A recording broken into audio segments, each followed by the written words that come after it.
First, go ahead and tell why you're there, Donine, before we get into that. Good morning. Yes, I'm wondering if I'm breaking some sort of mission rule because I am in Idaho and my companion is in Washington, but hopefully hopefully not. I do want to share a PowerPoint. My cousin had passed away, and I'm on the way to her funeral. But I stopped in Boise so that I'd have time to do this. So share screen, and the PowerPoint will just kind of help us stay on track. But honestly, if you have questions or comments that you want to ask, feel free to do so. We would welcome. So yes, we started out. We were called in March of last year. We did our training with the Murdochs in January. No, we were not called. We were to report in March.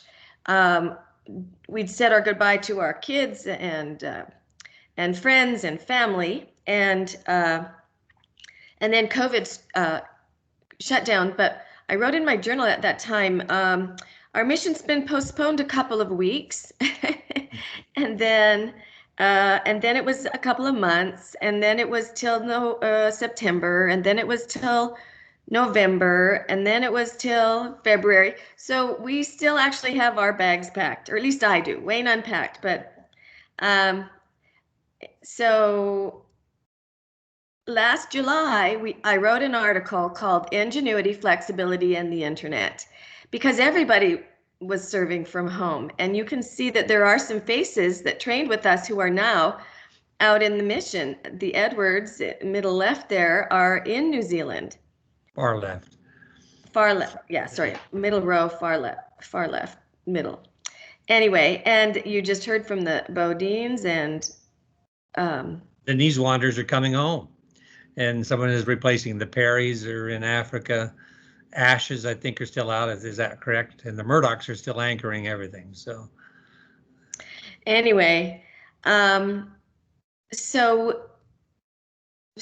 we were asked to share a little bit about what we're doing from home, and so the bulk of what I do on a weekly basis, I write at least one, usually 2 articles a week for the Pacific Newsroom, and then we assist with the bi-monthly Pacific Area Communication Directors Training and National Directors.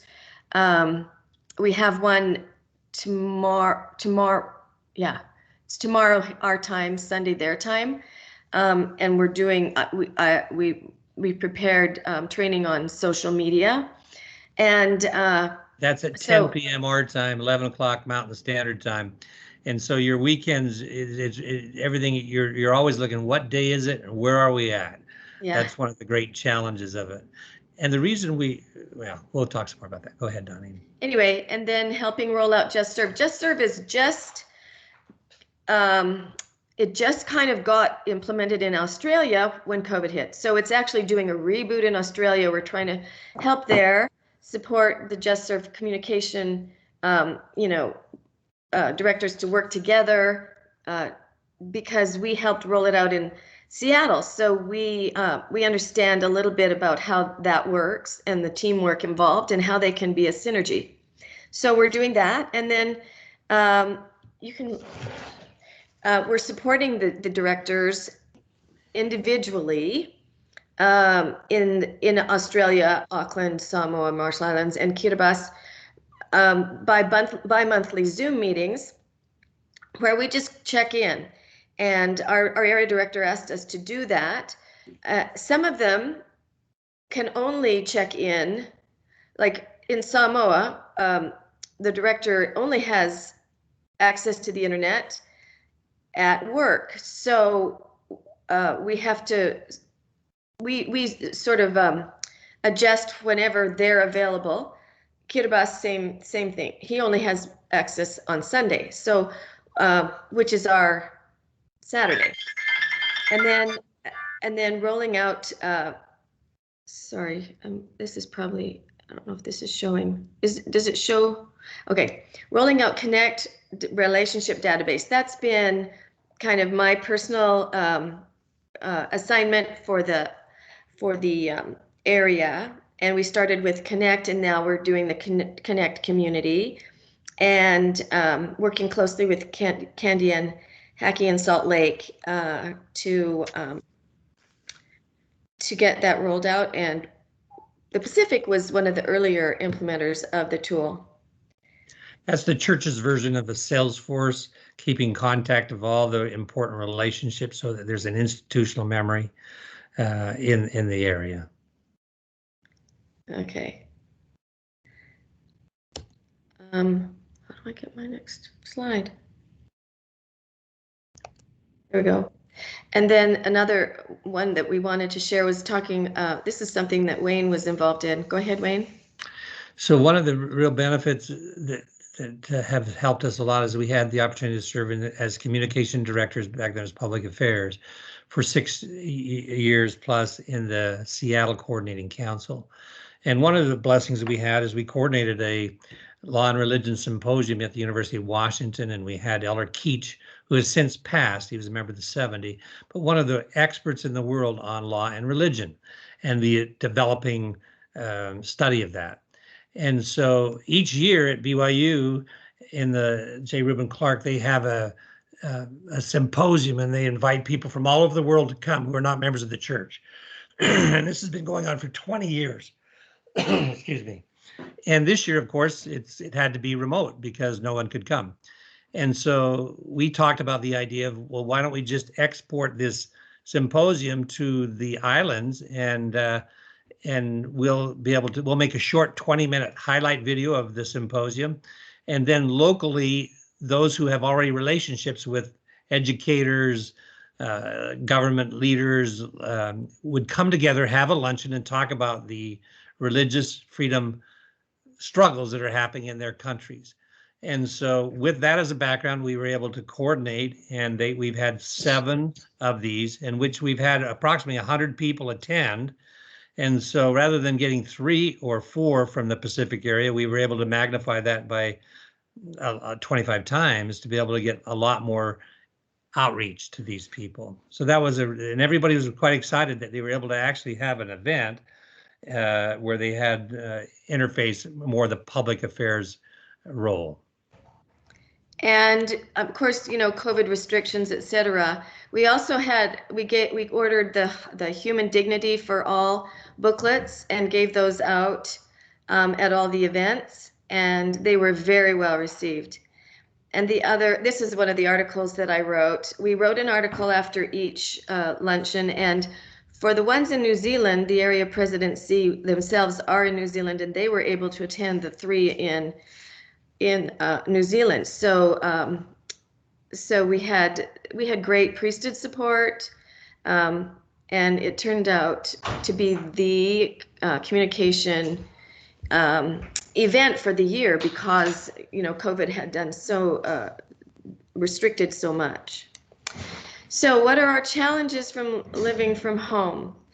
You know, up at the top is really the hardest thing. We haven't left everything behind. We're living in 2 worlds.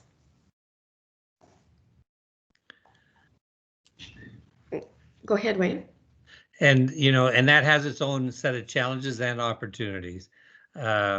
You've got to work hard at having the missionary spirit about you. You're in different time zones. You're isolated. You don't have that association with the other missionary couples on the nights and weekends. And it's really a hard balance issue as to, are we being helpful? You know, what can you do remotely? What can you actually accomplish? You don't find the cultural and the interpersonal mores. And Doneen was terrified of writing, and she's just spent her time and effort developing that talent and is a very good writer. And that's not my strength at all. I enjoy more the interaction with people and the hands-on movement. So there's been that unequally balanced, I guess, in that particular area.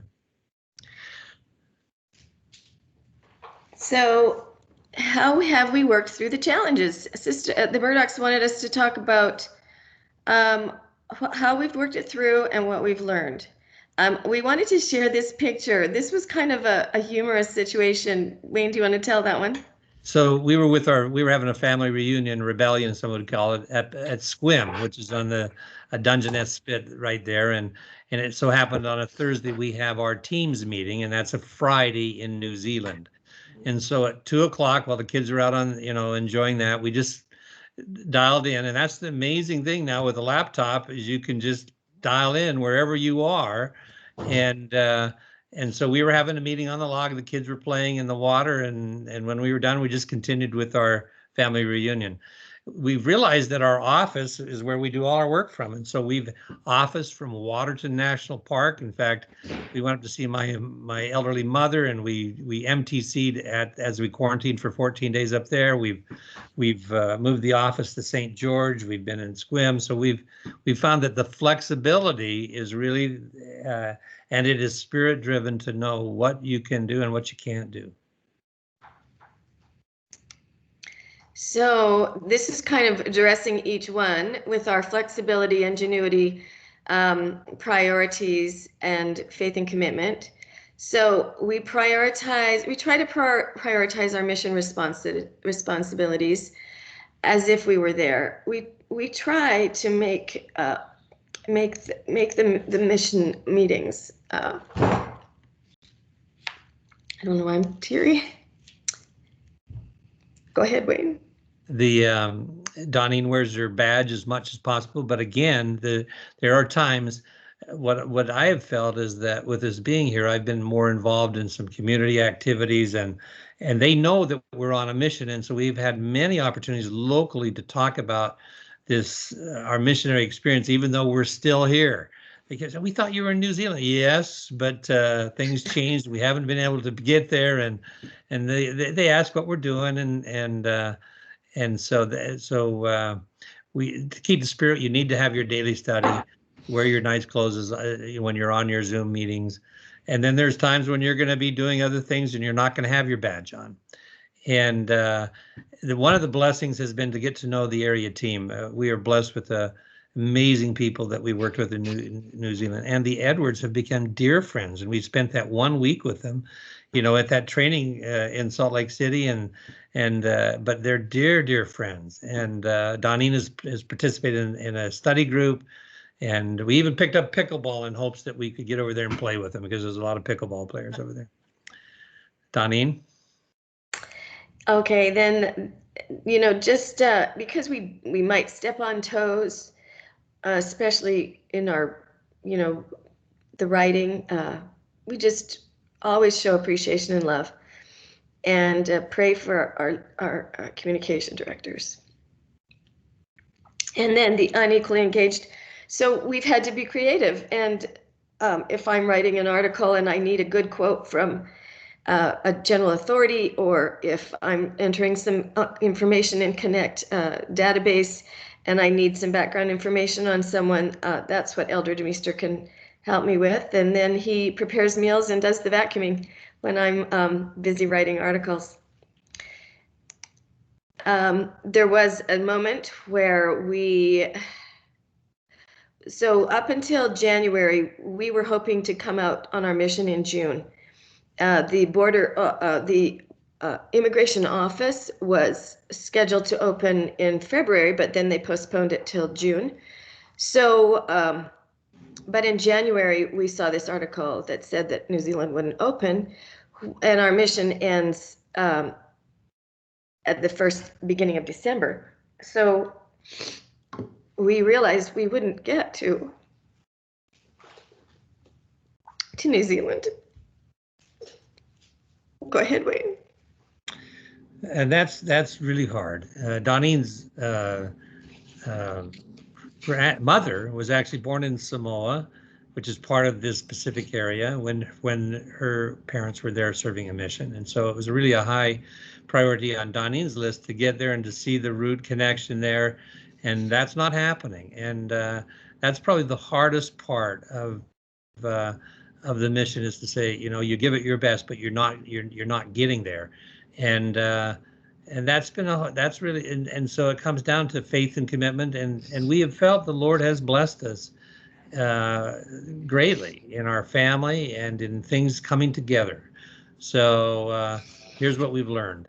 Go ahead. Are you up to it, Donnie? And I know you're tired. Yeah. The Lord cares for and helps his missionaries work things out miraculously. When we came back after learning we're not going to get to New Zealand, we came back and said, we're downsizing. And so we literally had too big a home, and we decided that we were going to sell it. And in a period of about 3 weeks, we sold a home and we bought two. In fact, we closed on a home in Seattle area and one in St. George the same day. And agents would say, that doesn't happen. Well, it happened in this situation. Our family is being blessed with added faith and testimony. We have found that we can serve meaningfully from home and make a difference. And we don't have to do it perfectly. We just do the best we can. And coming back to being spirit-driven and flexibility. And if you come back to that, you do feel that the Lord is with you and that you've been able to say, I'll go where you want me to go, dear Lord, with Teams and Zoom. So that's our formal presentation. If you have some questions, we've got a few minutes.